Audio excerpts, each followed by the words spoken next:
Bismillahirrahmanirrahim. Assalamualaikum warahmatullahi wabarakatuh.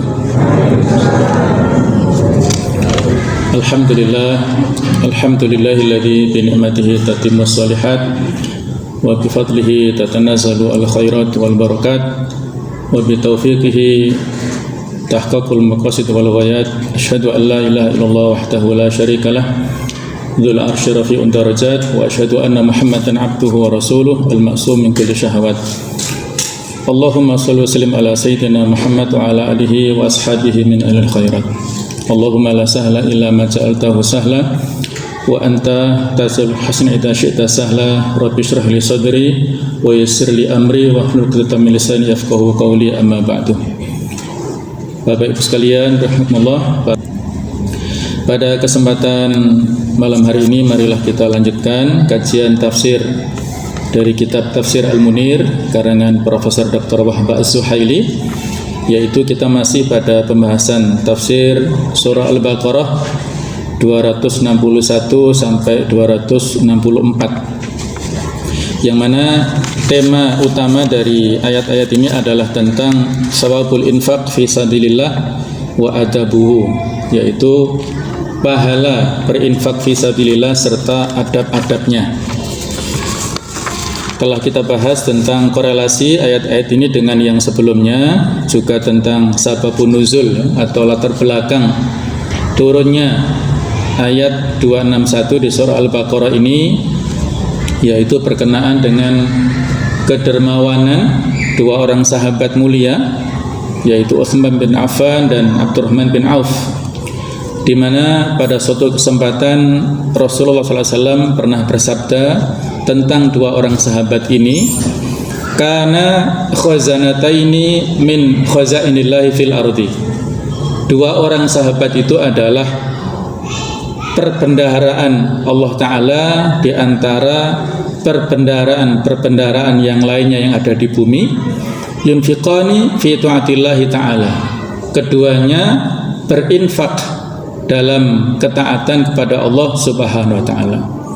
Jadi dua orang inilah yang luar biasa semangat berinfaknya fi sabilillah.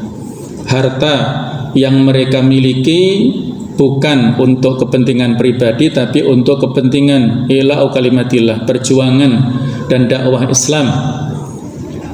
Para sahabat yang lainnya juga sama, tetapi dua orang inilah yang paling menonjol.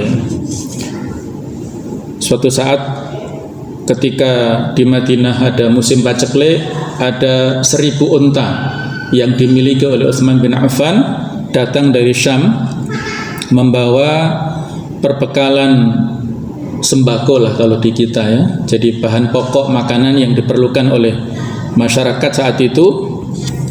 Nah, di ujung perbatasan kota Madinah itu ada tengkulak, ada broker dan lain-lainnya itu sudah menghadang kafilah ini, mau dikulak, karena kalau dapat mengkulak dagangannya Utsman pasti laku banyak ya, masyarakat pasti banyak yang membutuhkan.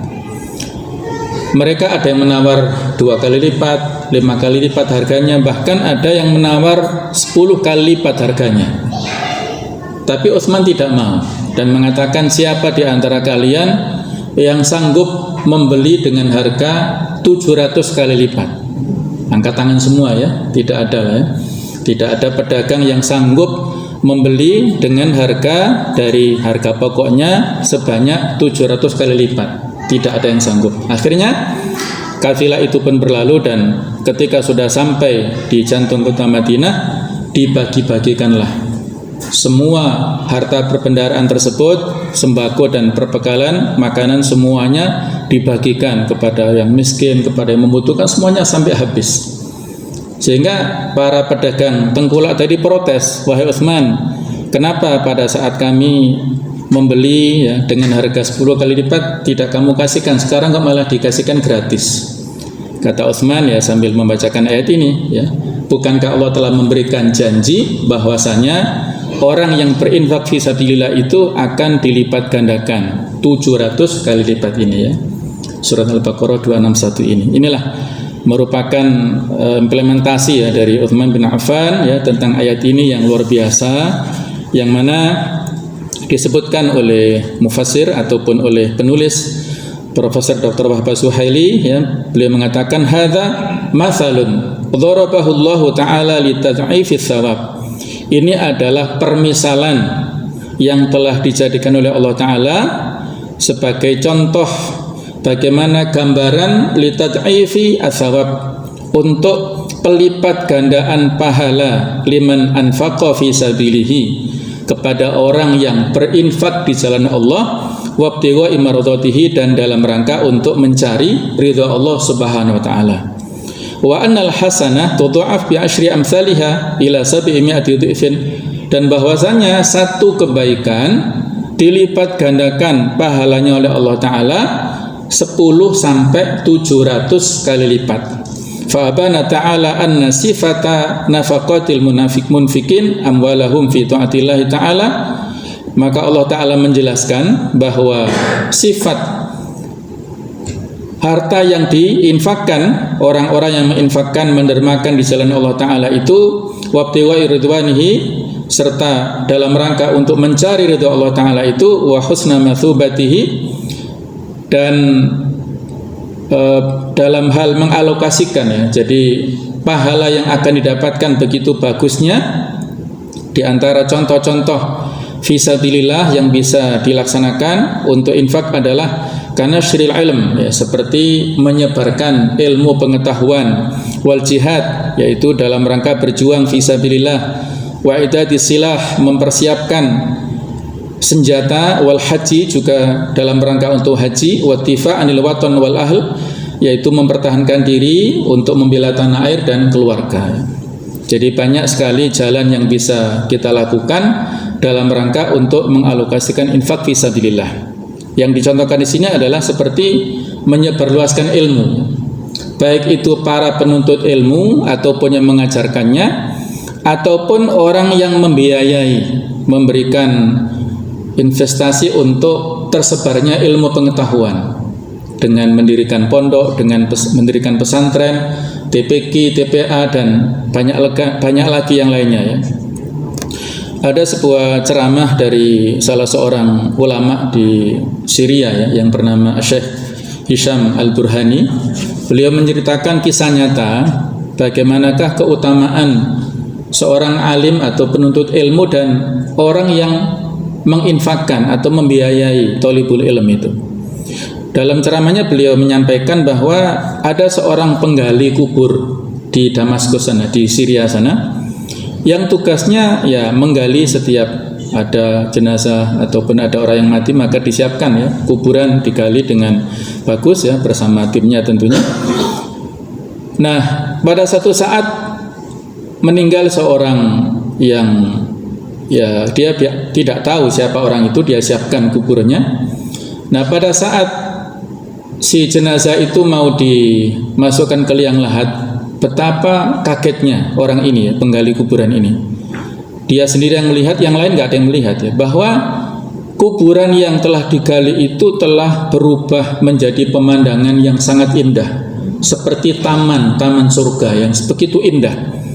Dan ada dua orang penunggang kuda yang dengan secepat kilat mengambil jenazah orang yang mau dikuburkan itu. Itu dalam pandangan si penggali kubur ini, ya. Orang-orang lain nggak ada yang melihat. Yang lain, ya, biasa, ya, mereka mengambil jenazahnya dan menguburkannya. Tapi dia sangat kaget dan sampai pingsan karena begitu kaget melihat pemandangan itu. Beberapa waktu berikutnya, 1 atau 2 pekan berlalu, ternyata ada lagi yang meninggal dengan kejadian yang mirip seperti yang pertama tadi.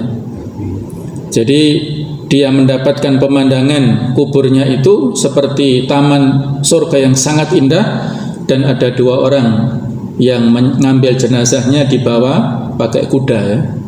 Maka saat itu dia bisa bertahan, ya, tidak sampai pingsan. Dan ada seorang dari keluarganya, wanita, yang mengikuti ataupun yang ada di dekat sana, ya, dan menanyakan si penggali kubur ini kepada si wanita ini, "Wahai Bu, siapa sebenarnya yang telah meninggal sekarang ini, yang dan 1-2 pekan yang lalu siapa mereka?" Kata si ibu ini, kalau yang meninggal sebelumnya adalah anak saya, dia ini adalah penuntut ilmu, dia rajin menuntut ilmu ya. Kalau mungkin di kita adalah mondok lah, di pesantren ya. Kemudian yang meninggal ini barusan siapa? Dijawabnya dia adalah tukang kayu. Dia masih saudaranya. Hasil dari pekerjaan tukang kayunya itu disisihkan untuk membiayai saudaranya itu, membiayai adiknya itu. Dia bekerja keras supaya bisa membiayai adiknya. Nah, inilah jamaah sekalian yang bisa memberikan inspirasi ya kepada penggali kubur ini, betapa mulianya penuntut ilmu dan orang yang membiayai.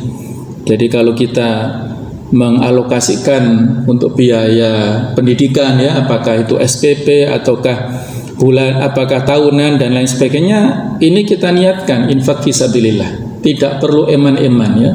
Kita berikan yang terbaik untuk putra-putri kita. Karena tidak akan sia-sia ya. Itu adalah merupakan investasi bagi kita semuanya. Setelah kejadian itu, penggali kubur akhirnya tersadar dan dia berhenti dari profesinya. Dia datang ke Masjid Jami' At-Taubah di Damaskus. Masjid ini melahirkan ulama-ulama besar ya. Di situ dulu biasanya ada khotib yang luar biasa bagusnya. Ada ulama Al-Is Ibnu Abdissalam ya, beliau seorang ulama ahli dalam bidang usul fikih, kemudian juga ada Ibnul Jauzi dan sebagainya. Maka beliau berguru kepada syekh di sana. Syekhnya yang didatangi heran ya, umurmu kan sudah tua ya, kurang lebih 50 tahun itu baru mulai mau belajar Islam dengan bagus ya. Maka diajari kitab Jurmiyah. Kitab Jurmiyah itu kitab nahwu yang dalam kategori masih dasar lah. Itu dia pelajari terus menerus ya. Dia belajar sampai menjadi ulama besar. Nah, dia adalah bernama Abdurrahman Al-Haffar. Itu menjadi ulama besar ya, yang luar biasa ilmunya dan juga melahirkan tokoh. Di antara keturunannya ada cucunya yang bernama Abdur Razak Al-Haffar. Dia juga seorang ulama yang dari Syria itu. Inilah jamaah sekalian, tidak ada kata terlambat untuk menuntut ilmu ya. Mungkin dulu kita disibukkan dengan pekerjaan atau dengan tanggung jawab, pindah pekerjaan kemana-mana misalnya. Nah sekarang sudah tinggal di rumah, sudah bersama keluarga, apalagi musim PPKM, musim pandemi atau musim lockdown ini ya kita gunakan supaya mengkaji ilmu Islam sebanyak-banyaknya dari ustadz yang sudah banyak tersebar luas ya. Baik itu kita baca buku, kita ikuti di website atau di YouTube atau secara langsung seperti ini. Itu adalah hal yang sangat penting ya dalam kehidupan kita sebagai bekal untuk meninggal nanti. Kemudian di antara yang dicontohkan di sini adalah wal jihad wa idatis silah ya, berjihad serta mempersiapkan senjata, kemudian wal hajj ya, haji ya. Banyak sekali motivasi yang bisa kita dapatkan dari melaksanakan ibadah haji ini. Dan haji ini sebenarnya bukan soal mampu dari sisi finansial ya, tapi dari sisi kemauan. Ada seorang motivator, Mario Teguh, dulu pernah menyampaikan bahwasanya Allah tidak memanggil orang yang mampu, tapi Allah akan memampukan orang yang terpanggil. Nah, jadi Allah nggak memanggil orang yang mampu. Orang yang mampu rumahnya besar, mobilnya mewah, banyak, tapi ternyata belum pernah ke Mekah, ke Madinah, belum pernah haji. Tapi betapa banyak juga orang yang tidak mampu secara finansial, mungkin kehidupannya biasa-biasa, tetapi dia merasa terpanggil ya, maka Allah akan memampukan dia. Nggak tahu dengan cara apapun ya, Allah akan memampukan orang seperti itu. Dan banyak kisah ya, ada kawan saya yang dia ya kehidupan sederhana ya, selesai khutbah Jumat itu diantara jamaahnya tanya kepada kawan saya itu, Ustaz, sudah pernah haji apa belum ya? Dijawab belum. Nah, mau nggak saya daftarkan? Insya Allah, alhamdulillah ya. Itu tanpa disangka-sangka seperti itu dan akhirnya berangkat dengan ya prosedur khusus lah ya. Nah, ada sebuah hadis yang bisa kita ambil sebagai pelajaran, tabi'u bainal haji wal umrah. Ikutilah pelaksanaan ibadah haji dan umrah secara berturut-turut. Fa inna mutaba'ata bainihima tanfi al-faqra wa dzunub, karena mengikutkan perbuatan haji dan umrah secara berturut-turut itu akan bisa menolak kefakiran, kemiskinan ataupun meniadakan dosa-dosa. Kama yanfi al-kiru khubuthal hadid, sebagaimana pandai besi itu bisa menghilangkan karat-karat besi. Jadi besi yang dibakar ya dengan cukup itu akan bisa menghilangkan karat-karatnya dan bisa membentuk sebagai senjata dan lain sebagainya. Itulah orang yang semangat dalam rangka melaksanakan haji umroh secara berturut-turut, maka bukan semakin miskin tapi semakin mampu, semakin barokah hartanya, semakin banyak harta yang dia dapatkan. Nah, jemaah sekalian, dalam hadis ini Allah Ta'ala memberikan sifat ya, kasifati habbatin zuri'at fi ardi khasbah. Orang yang infak itu adalah seperti orang yang menanam habbah, yaitu biji-bijian pada bumi yang subur. Fa'ambatat sab'a sanabil, maka bisa menumbuhkan 7 ya, dari satu biji itu menjadi 7 tangkai. Fi kulli sumbulatin mi'atu habbah, setiap satu tangkainya itu bisa menumbuhkan 100 biji-bijian. Wa qad thabata ladai mutakhassisi az-zira'ah, dan menurut para pakar dalam hal pertanian itu mereka telah membuat sebuah penelitian ya, dan menemukan anal habbal wahida min kumhin aw arus aw dzurrah masalan la tambutu sumbula wahidah, bahwa apakah itu biji-biji kapas ataupun padi ataupun jagung ya, ketika ditaburkan itu tidak hanya menumbuhkan satu tangkai saja, bal aksar, akan tetapi lebih banyak. Qatasilu ila arba'in au sita wa khamsina au sab'in. Bahkan satu biji-bijian itu akan bisa menumbuhkan 40 atau 65 sampai 70 tangkai. Wa anna sumbulah qad tashtamilu ala aksar min mi'ah habbah. Bahkan satu tangkainya itu lebih daripada 100 biji yang ditumbuhkan oleh satu tangkai itu. Jadi yang disampaikan oleh ayat ini hanya permisalan ya. Prakteknya, realisasinya itu jauh lebih banyak dari itu. Maka inilah yang membuat atau menjadi motivasi bagi kita semuanya ya. Wa hadza taswir li mudha'afati thawabil munfiq. Ini adalah gambaran betapa Allah melipat gandakan pahala orang yang berinfak, sehingga Allah mengatakan wallahu yudha'ifu liman yasha, dan Allah memberikan pelipat gandaan kepada orang yang dikehendakinya. Ai bihasabi ikhlasihi fi amalihi. Jadi Allah melipat gandakan itu harta yang kita infakkan bukan dari nominalnya, tapi dari sisi keikhlasan kita. Walaupun sedikit, mungkin hanya kecil saja ya, tapi biasanya persentasenya itu walaupun kecil itu persentasenya cukup besar ya. Jadi itulah yang penting adalah keikhlasan daripada infak ataupun sedekah yang kita keluarkan tersebut. Fayazidu aktsar min dzalika, maka Allah akan menambahkan lebih dari itu. Wallahu ta'ala la yanhasiru fadluhu, Allah tidak terbatas fadilahnya, wala yahuddu ata'uhu, dan juga tidak terbatas pemberian yang diberikan Allah Ta'ala. Fa fadluhu wasi'un katsir, keutamaan yang diberikan Allah itu luas dan banyak. Aktsar min khalqihi, lebih banyak, jauh lebih banyak daripada makhluknya. Alimun biman yastahiqu hadhil mudha'afah mimman la yastahiquha, Allah Maha tahu terhadap orang yang berhak untuk mendapatkan pahala yang berlipat ganda ini daripada yang tidak berhak. Yang diberikan Allah, yang tidak diberikan itu hanya Allah Ta'ala saja yang tahu. Jadi yang penting adalah keikhlasan. Walaupun kadang-kadang bisa jadi seorang yang berinfak sedekah itu seolah-olah kurang tepat sasaran ya, boleh jadi ya. Tapi karena dia infaknya adalah ikhlas karena Allah, maka Allah akan memberikan pahala yang banyak baginya. Ada satu cerita ya dalam sebuah hadis. Ada orang yang kaya raya ingin mensedekahkan hartanya. Dia punya harta banyak. Dia keluar rumah sambil membawa harta ini dan berdoa, ya Allah, tunjukkan aku orang yang tepat untuk aku beri sedekah ini. Maka pada malam itu dia berpapasan ya dengan seorang laki-laki.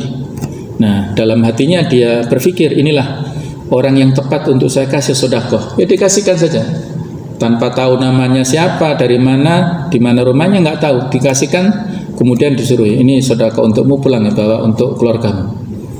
Nah, pada pagi harinya satu kampung geger ya. Ternyata laki-laki yang mendapatkan infak sedekah ini seorang pencuri, perampok yang profesinya suka begal orang ya. Mereka protes, loh, kenapa orang yang suka mencuri kok malah dikasih sedekah. Nah, kan nggak tepat sasaran lah ya.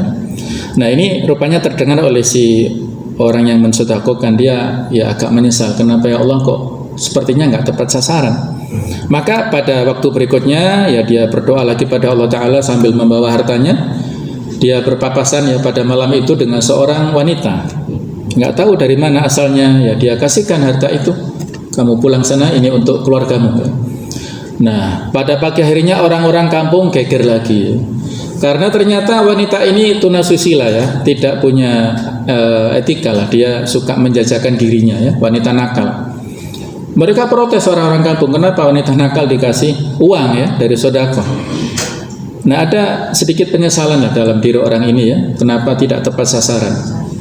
Pada waktu berikutnya dia berdoa lagi kepada Allah, ya Allah tunjukkan aku orang yang tepat, siapa yang pas untuk kasih sedekah kepada dia ya.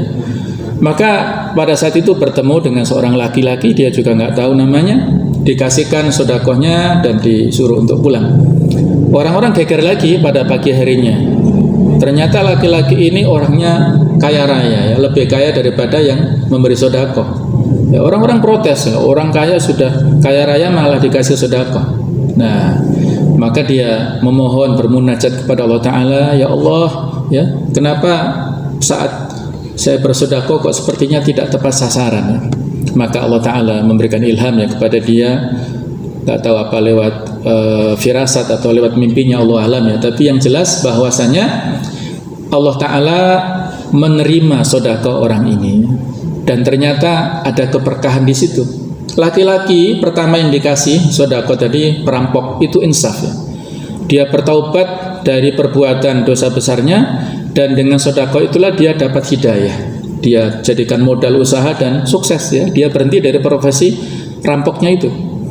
Perempuan yang dikasih sedekah itu berhenti dari profesinya, tidak lagi menjual dirinya ya, tapi dia insaf, taubat, dan dia gunakan untuk modal usaha, dia sukses dengan itu. Laki-laki ketika menjadi sadar selama ini dia bakhil ya, dia tidak pernah sedekah, dia berpikir, ya Allah saya lebih kaya dari orang itu, kenapa saya kok kalah ya, dia begitu semangatnya sedekah, maka saya nggak boleh kalah. Dia dapat hidayah, akhirnya dia melakukan infak lebih besar dan seterusnya ya. Dia menjadi orang yang sangat dermawan. Nah, inilah jamaah sekalian, innamal a'malu binniyat ya. Sesungguhnya dasar dari seluruh amal kita itu adalah niatnya. Kita tidak bisa menjamin ya seluruh apa yang kita lakukan itu tepat dan makbul di sisi Allah, tapi dengan modal keikhlasan ya, murni karena Allah Ta'ala, tidak ada tendensi apapun ya, tidak ada motif selain Allah Ta'ala, maka insya Allah Allah akan membimbing kita menuju kepada amal yang terbaik. Itulah yang kita inginkan ya. Jadi ini adalah pahala dari Allah Ta'ala yang berlipat ganda ya. Ada 700 dan bahkan lebih ya. Kalau tadi cerita masa lalu, kan cerita masa yang sekarang ini banyak sekali, mungkin kita sendiri pernah mengalaminya, atau saudara kita ya, atau bukan orang lain ya. Ini kisah nyata juga, ada orang yang mau datang ke masjid ya, membawa Vespa ceritanya itu. Vespanya bensinnya pas-pasan ya. Dia hanya membawa uang Rp5.000, tidak lebih dari itu.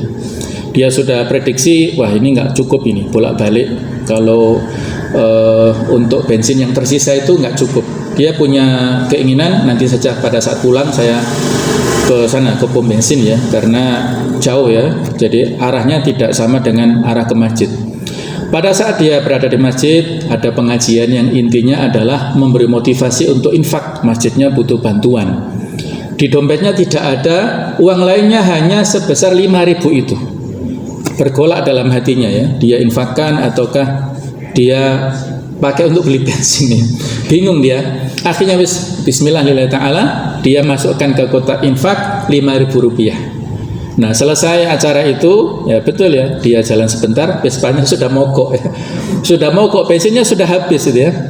Dia tuntun Vespanya itu ya. Dia ya namanya manusia ya, mungkin ada sedikit penyesalan. Kenapa tadi saya infakkan ya? Kok tidak saya belikan bensin saja sehingga saya nggak nuntun ini. Tidak lama setelah berpikir seperti itu, ada orang yang naik mobil ya, mobil mewah lah. Lihat ini ternyata temannya ya, buka kaca terus turun. Nah, kenapa kamu? Ternyata diceritakan bensinnya habis ya, maka ya temannya suruh ini ya, kamu tunggu dulu, saya belikan. Dibelikan bensin 1 liter ya, mungkin seharga 10.000 lah waktu itu ya. Jadi dibelikan. Bukan hanya itu jemaah sekalian ya, teman ini adalah teman yang sukses ya. Dia baru saja dapat fee ya dari kantornya, amplop ya, nggak tahu jumlahnya berapa, dia nggak sempat buka, langsung dikasihkan temannya itu. Ini bonus dari kantor saya ya berikan kepada kamu, silakan untuk kebutuhan. Dia berusaha nolak tapi nggak boleh ya, dipaksa untuk menerima. Wis, masya Allah, luar biasa. Akhirnya Vespanya bisa jalan ya, dia sampai ke rumah dan dibukalah amplopnya di rumah. Ternyata isinya 1 juta rupiah, 100 jumlahnya 10, masya Allah ya. Berapa Pak? 5.000 dibalas Allah Ta'ala dengan 1 juta. Berapa kali lipat itu? Ya berapa itu ya? Banyak lah pokoknya ya, mungkin 1000 kali lipat. Jadi luar biasa ya. Itulah kisah-kisah nyata yang bisa kita dapatkan dalam kehidupan sehari-hari ya. Kita yakin ya bahwasanya Ar-Razzaq ya, Razik itu adalah Allah Ta'ala. Ketika kita memberikan infak sedekah, itu sebenarnya bukan kepada manusia, bukan kepada makhluk, tapi kepada Allah Ta'ala ya. Disitulah kita akan mendapatkan limpahan pahala dari Allah Ta'ala. Di surat Saba ayat 39 Allah Ta'ala berfirman, wa ma anfaqtum min syai'in fahuwa yukhlifu. Apapun yang kalian belanjakan di jalan Allah, maka Allah yang memberikan gantinya. Wa huwa khairur raziqin, dan Allah lah yang sebaik-baik pemilik rezeki ya. Bukan makhluk, tapi Allah yang memberikan balasan kepada kita semuanya. In ahsantum ahsantum bi anfusikum wa in asatum falaha. Surat Al-Isra ayat yang ke-7, kalau kalian berbuat baik, maka itu kebaikannya untuk diri kalian sendiri. Kalau kalian berbuat buruk, maka keburukannya itu untuk diri kalian sendiri. Tinggal kita pilih, apakah nanti mau memanen kebaikan ataukah memanen keburukan. Pilihan itu ada pada diri kita masing-masing. Wa hadzal mathalu ablagh fin nufus. Ini contoh adalah yang memberikan pelajaran yang sangat berharga pada jiwa-jiwa seseorang, min dzikri adati sab'imi'ah, daripada menyebutkan jumlah 700 kali lipat tersebut ya. Jadi sebenarnya bukan pembatasan ya, tapi adalah sekedar permisalan, jumlahnya adalah jumlah yang banyak. Li'anna tahdid wa ti'dad yadhillu fihi qusur ya. Kalau batasan itu ya, itu berarti membatasi, bukan seperti itu ya. Wa amma adamu tahdid bihaddin fayushiru ila ihtimalin numu. Kalau tidak ada batasan, maka mengandung pemahaman berkembang wal barokah wa ziyadah, barokah dan keberkahan, itu yang penting ya. Jadi bukan pembatasan, tapi ini adalah memberikan informasi betapa keberkahan itu akan didapatkan oleh siapapun yang berinfak fisabilillah. Rawa Ibnu Majah wa Ibnu Abi Hatim al-hadits al-awwal an Ali wa Abi Ad-Darda. Jadi Ibnu Majah serta Ibnu Abi Hatim meriwayatkan sebuah hadis an Ali wa Abi Darda, dari sahabat Ali dan Abu Darda. Kemudian wasani an Imran bin Husain, dan hadis yang kedua dari Imran bin Husain dari Rasulullah SAW. Beliau bersabda, man arsala binafaqatin fi sabilillah, barang siapa yang mengirimkan nafkah fi sabilillah, wa aqama fi baitihi, dan dia berdiam diri di rumahnya, falahu bikulli dirhamin sab'umi'ati dirham, maka dia mendapatkan setiap 1 dirham itu balasannya 700 kali dirham yaumal qiyamah, pada hari kiamat ya. Jadi orangnya udzur ya, tidak bisa ikut perang fisabilillah, tapi menitipkan infak sedekah untuk infak untuk perang gitu ya. Kalau 1 dirham, maka balasannya 700 kali lipat nanti pada hari kiamat. Wa man ghaza fisabilillah, dan barang siapa yang berperang di jalan Allah, wa anfaqa fi jihati dzalik, dan dia menginfakkan untuk perbekalannya. Jadi kalau tadi modal uang ya, modal infak orangnya karena ada udzur di rumah. Kalau ini orangnya yang berangkat fisabilillah dengan perbekalan yang dia miliki ya, dia perlu ongkos dan sebagainya. Falahu bikulli dirhamin sab'umi'ati dirham, maka dia mendapatkan setiap dirham itu 700 kali lipat dirham. Tsumma tala, kemudian dia membacakan, Rasul membacakan, wallahu yudha'ifu liman yasha, dan Allah melipat gandakan pahala kepada orang yang dia kehendaki. Inilah jamaah sekalian ya. Jadi ada sebuah hadis yang lain yang mengatakan man jahaza ghaziyan faqad ghaza. Barang siapa yang mempersiapkan tentara untuk berperang, maka sungguh dia telah ikut berperang. Ada lagi hadis yang mengatakan bahwasanya di Riyadhus Shalihin ya, di bab niat itu ada ya.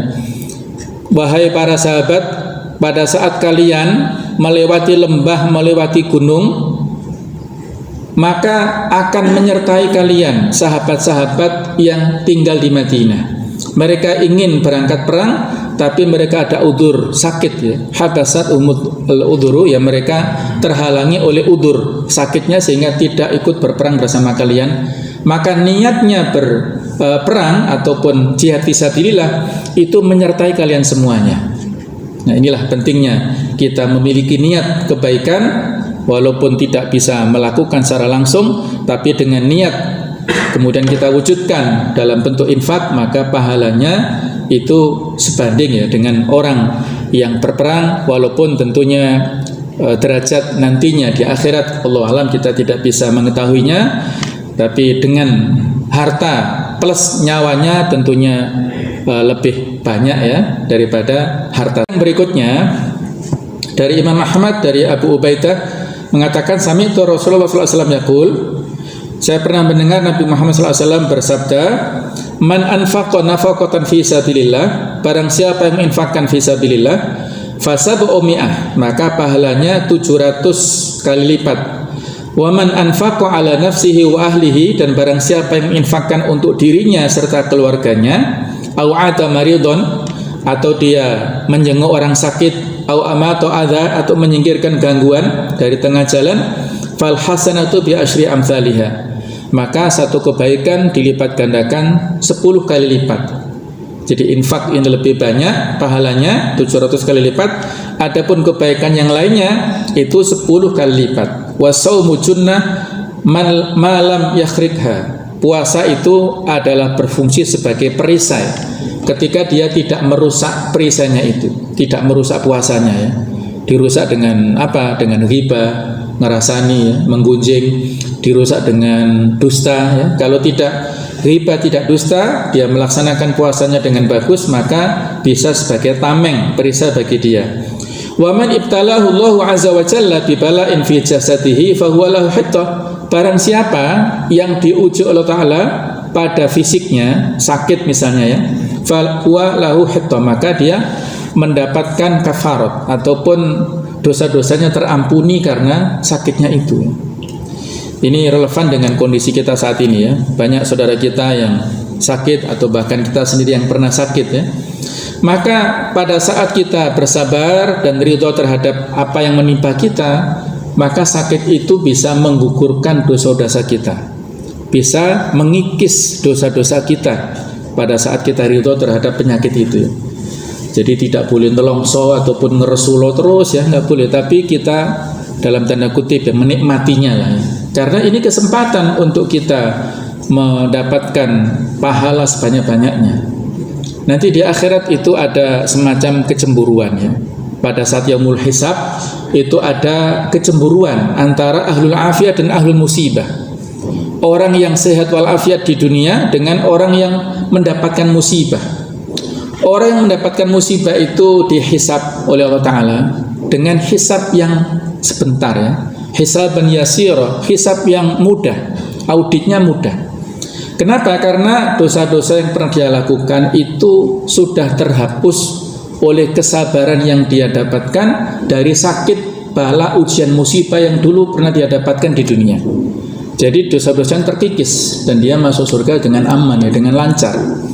Sementara ahlul afiyah, orang-orang yang tidak pernah mendapatkan musibah di dunia, yang sehat walafiat terus ya, tidak pernah sakit, tidak pernah dapat cobaan, itu nanti hisabnya dengan hisab yang susah, yang panjang, yang berbelit-belit, karena dosanya masih utuh, tidak terhapus oleh kesabarannya dulu di dunia, ya. Dia tidak pernah mendapatkan cobaan yang berarti, maka dia menyesal, ya Allah, ya kenapa saya tidak mendapatkan cobaan saja. Dan dia berangan-angan seandainya diberikan waktu 1 hari saja hidup di dunia, maka dia akan rela, ridho untuk mendapatkan musibah yang terbesar sebanyak apapun dia ridho, yang dengan itulah dia bisa bersabar dan mendapatkan pahala yang sebanyak-banyaknya. Itu hanya penyesalannya, tidak ada yang bisa mengabulkan permohonannya, ya. Pada saat di akhirat nanti, kata Ali bin Abi Thalib, al-yauma amalun bila hisab. Di dunia ini kita hanya bisa beramal, tidak ada hisabnya. Wa ghadan hisabun bila amal. Nanti di akhirat yang ada itu hanya hisab saja, tidak ada amalannya.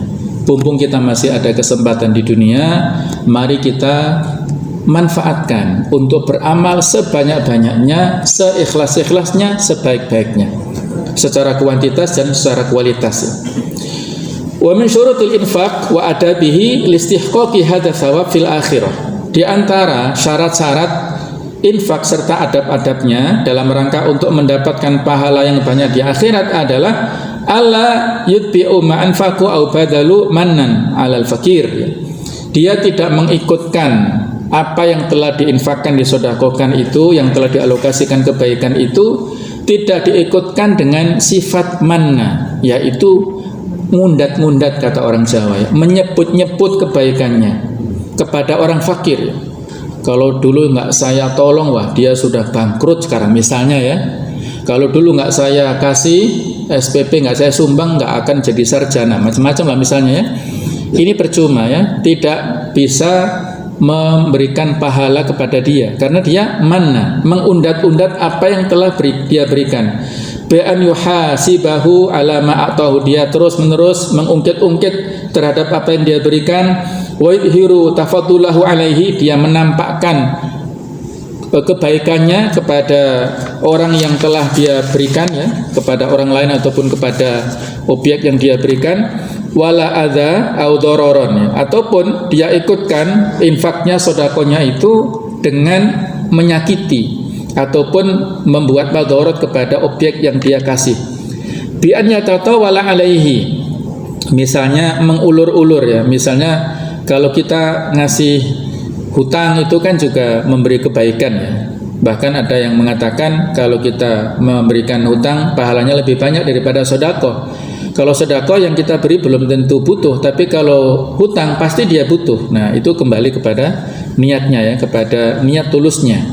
Nah, kalau dia telah memberi kebaikan tetapi dia mengulur-ulur, kemudian wa yatlub jaza amalihi, dia mengingin supaya mendapatkan balasan dari kebaikannya, fahaula ilbadiluna alladzina la yamtanuna wa la yu'duna man ahsanu ilaihim illa lahum sawab kamil la yuqtaru qadru. Maka mereka itulah orang-orang yang telah menunaikan, mengalokasikan hartanya infak dengan tidak ada tambahan, menyebut-nyebut kebaikannya dan juga tidak menyakiti kepada orang yang telah diberikan kebaikan.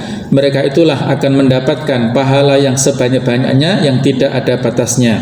Wala khaufun alaihim hina yakhafun nas, dia tidak merasa takut pada saat orang-orang takut nanti di akhirat.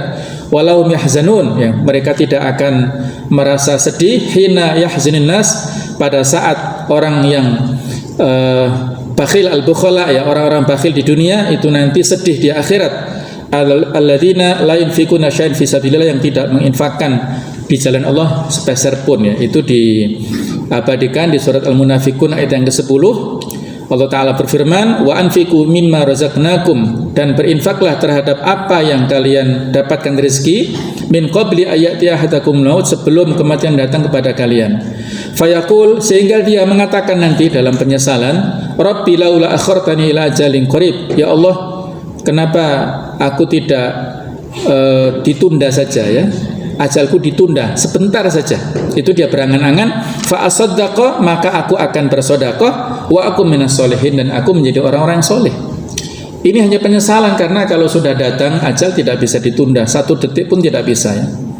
Jadi ada penekanan di sini, fa asaddaqa. Kenapa dikhususkan sedekah saja? Ada beberapa versi penjelasan ulama, di antaranya sesuai dengan konteks kalimat di sini. Al-Munafiqun ayat 10 ini, Sebelumnya kan ada perintah untuk infak, maka penyesalan yang disampaikan nanti adalah angan-angannya ingin sodako. Itu saya kira relevan sekali ya dengan konteks ayat. Alasan lainnya adalah karena sodako tudfi'ul bala. Sodako ini bisa meredam bencana dan juga bisa meredam amarah Allah Ta'ala. Allah tidak jadi marah karena sodako yang dia berikan. Jadi alasan-alasan itulah sehingga dia nanti menyesal ya. Ada di surat Al-Mu'minun ayat yang lainnya, la'alli a'malu sholiha fima taraktu ya. Ya, boleh atau berangan-angan orang ini, aduhai aku beramal soleh pada saat dihidupkan ya, pada saat di dunia. Jadi amal solehnya sifatnya umum, kalau di ayat ini adalah sifatnya khusus. Intinya adalah orang-orang yang tidak beramal kebaikan itu akan menyesal nanti di akhirat. Kenapa dulu di dunia dia sia-siakan umurnya, waktunya dan ilmu serta harta yang dia miliki ya. Mudah-mudahan kita tidak termasuk orang yang menyesal. Kita masih diberikan peluang oleh Allah untuk beramal sebanyak-banyaknya, berinfak sebanyak-banyaknya. Mudah-mudahan dengan itulah akan bisa mendatangkan rahmat Allah Ta'ala, yang dengan rahmat Allah Ta'ala kita akan masuk ke surganya Allah Ta'ala. Amin ya rabbal alamin. Demikian kurang lebihnya. Saya mohon maaf seikhlas-ikhlasnya ya. Subhanakallahumma bihamdik asyhadu alla ilaha illa anta astaghfiruka wa atubu ilaik. Wassalamualaikum warahmatullahi wabarakatuh.